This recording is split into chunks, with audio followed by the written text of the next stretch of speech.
Bom, pessoal, eu disse em outros vídeos que novas informações e novas revelações estão surgindo referente ao caso Flor de Lis. O que, porém, eu não imaginava é que ainda pudessem surgir revelações e segredos tão sujos e tão obsoletos como os que estão surgindo nos últimos relatos das testemunhas. De modo que me obriga até a reavaliar algumas coisas que eu falei aqui em vídeos anteriores. E eu disse aqui em 2 vídeos distintos que Flor de Lis praticou 2 rituais segundo testemunhas. E detalhe, testemunhas oculares, pessoas que vivenciaram aquele episódio. O primeiro ritual era quando Flor de Lis queria que pessoas importantes se aproximassem da família. Ela pegava o nome dessa pessoa, misturava com açúcar, com mel e fazia uma preparação. E o segundo ritual envolvendo o próprio pastor Anderson no Carmo, onde o mesmo se despiu, ficou nu em torno de um círculo, havia a presença de filhos socioafetivos do casal e Flor de Lis presidia a reunião como sendo uma sacerdotisa e o Anderson no Carmo como se fosse uma oferenda. E, gente, surgiu agora novas informações e relatos de uma testemunha muito importante no caso, que inclusive foi a testemunha que sofreu um atentado. Jogaram uma bomba na casa dela, vocês devem se lembrar. Sinalizando que Flor de Lis e seus aliados temiam muito o que essa testemunha tinha para dizer. A testemunha é Regiane Ramos, que foi a patroa de Lucas, um dos filhos do casal, que por sinal está preso. Regiane conta, e olha que ela tem provas. Ela afirma ter provas documentadas, fotos e vídeos comprovando seus relatos. E ela afirma que no dia da execução do pastor Anderson do Carmo, Flor de Lis pediu que um de seus filhos tirasse da sua casa uma mala. E, gente, pasmem vocês, dentro dessa mala estava cheio de dispositivos, utensílios e objetos utilizados em rituais de magia negra e que também são muito utilizados no candomblé. E a gente sabe que o candomblé mexe com trabalhos mais pesados. Tem gente que até acha que candomblé e umbanda é a mesma coisa, mas são religiões distintas que há, porém, um sincretismo religioso muito forte entre as duas. Para quem não sabe, sincretismo religioso é quando uma religião incorpora elementos de outra religião na sua e dá uma nova interpretação para esses elementos. Por exemplo, o administrador do terreiro dentro da Umbanda é a mãe de santo ou o pai de santo. Já o sacerdote no candomblé é o babalorixá, se for uma mulher, a Yala-orixá. E os babalorixás, eles fazem alguns trabalhos bem pesados.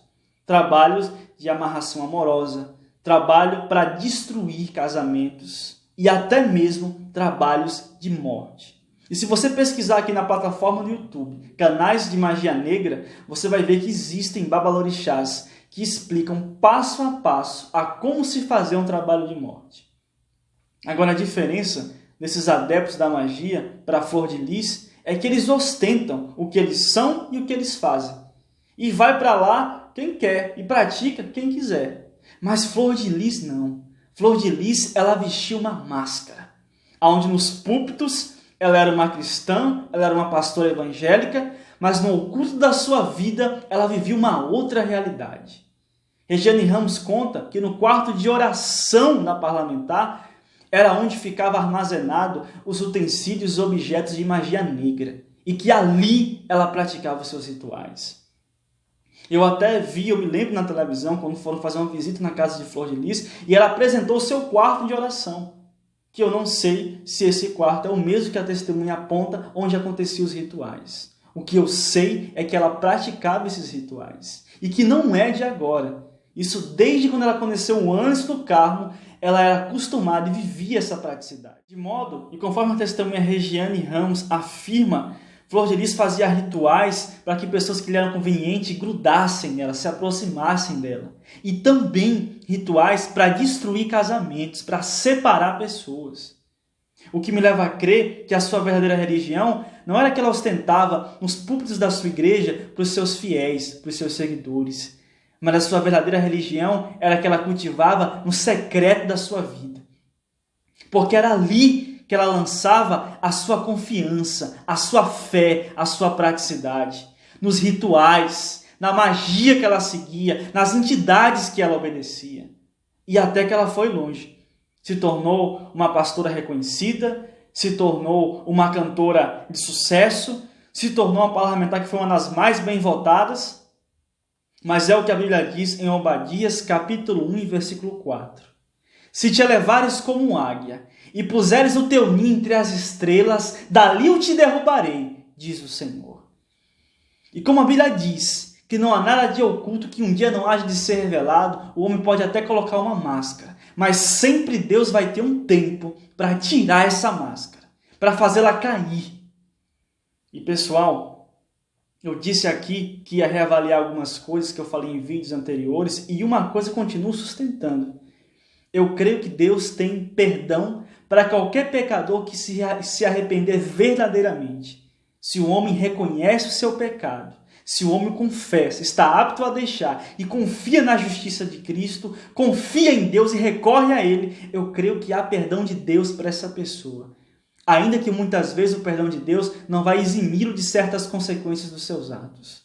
O que, porém, agora eu passo a mudar é o meu ponto de vista em relação a que eu acreditava que a Flor de Lis, em algum momento da sua vida, ela experimentou uma real comunhão com Deus e depois ela foi declinando.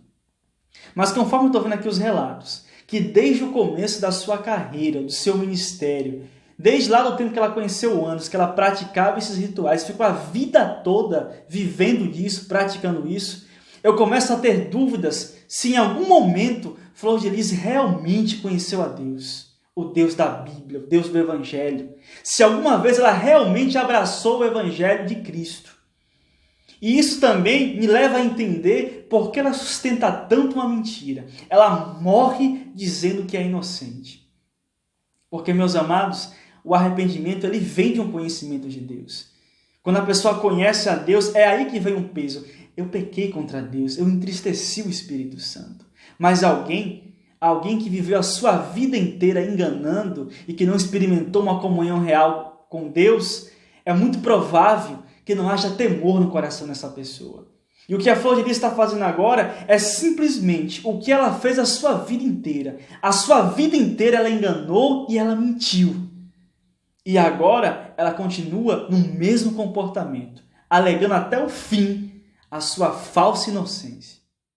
Pessoal, eu sei que isso afetou a credibilidade do segmento pentecostal e a imagem dos evangélicos como um todo. Eu já vi pessoas dizendo assim, que depois desse escândalo nunca mais entra numa igreja evangélica. E é um erro fazer generalizações. Eu falei em outros vídeos que haviam reis que eram homens de Deus, homens levantados por Deus e que transgrediram e pecaram e por isso sofreram o juízo de Deus. Por isso nós temos que olhar a Bíblia, porque a Bíblia ela é como se fosse um espelho que mostra a nossa realidade. O rei Saul foi um ungido de Deus. E o rei Saul está bem acima de Flor de Lis. Flor de Lis foi só uma pastora que surgiu no nosso meio com alguma influência. Saul foi levantado por Deus para governar uma nação, para reinar sobre o povo de Deus. E sabe como Saul terminou? Consultando uma feiticeira. E isso não significa que Israel não era o povo de Deus. Tinha situações que Israel transgredia tanto, pecava tanto, que à medida deles, eles ultrapassavam a medida de outras nações que não conheciam Deus. Que se fosse hoje, muitos de nós diriam, esse não é o povo de Deus, ou é melhor sair de perto deles. Mas a ordem de Deus para aquele povo não era que ele se desintegrasse, se afastasse ou montasse uma outra nação. Não. Pelo contrário, Deus enviava profetas para que eles se convertessem ao Senhor e quando eles pecavam e se endureciam, vinha um juízo sobre eles. Mas Deus sempre levantava alguém no meio deles. E por mais que eles pecassem, que eles transgredissem, a verdade de Deus, os santos mandamentos de Deus e a sua lei estava com eles, estava neste povo.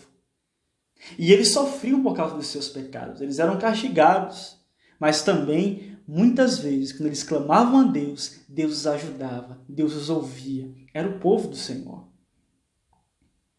E eu citei aqui exemplo no Velho Testamento, isso aqui é no Novo Testamento. Jesus. No meio de Jesus e os seus apóstolos, uma vez ele olhou para os seus apóstolos e falou assim, olha, eu não escolhi a vós os 12, um de vós é um diabo. No meio de Jesus, dos seus apóstolos, havia um diabo. Meu amigo, se no meio de Jesus havia um diabo, um homem com uma consciência demoníaca, e no nosso meio, e na minha igreja, e na sua igreja, e nas nossas igrejas, eu quero que você entenda que o fato de haver no nosso meio pessoas mal intencionadas, pessoas que se corrompem, pessoas que caem, isso não significa que a palavra de Deus que está no nosso meio, que nós pregamos em nossas igrejas, que ela perdeu a credibilidade. Ela continua viva e eficaz. E temos que pensar por esse modo: se em nosso meio está repleto de trevas, de escuridão, que eu e você venhamos a ser uma luz e uma lâmpada em meio a essas trevas. Porque o caso Flor de Lis também me ensina uma coisa, que nós estamos nos últimos tempos. Jesus está voltando. E um dos sinais da vinda de Jesus, um dos maiores sinais, é a apostasia. É que muitos iriam deixar o conhecimento da verdade e se apegar ao engano. Nós estamos aqui na última hora. E um dia vai haver a separação entre o joio e o trigo. Mas como Jesus falou, o joio e o trigo eles vão crescendo juntos para serem separados no dia da ceifa, que já está muito perto. E o caso Flor de Lis também me ensina uma coisa, que nós precisamos buscar mais discernimento de Deus e mais sabedoria, para nós não sermos enganados e, em vez disso, abrir os olhos de muitos que estão cegos, para que a luz do Evangelho e da verdade de Deus possa entrar neles. Meus amados, muito obrigado pela atenção de vocês. Por favor, não deixe de se inscrever no canal, ajude a gente. E pega esse vídeo, compartilhe com alguém que está precisando ouvir uma palavra como essa. Dá aquele joinha para fortalecer o nosso vídeo e ativa o sininho das notificações para você ter acesso a mais conteúdos como esse que nós postamos. Um abraço a todos vocês, que Deus os abençoe. Amém.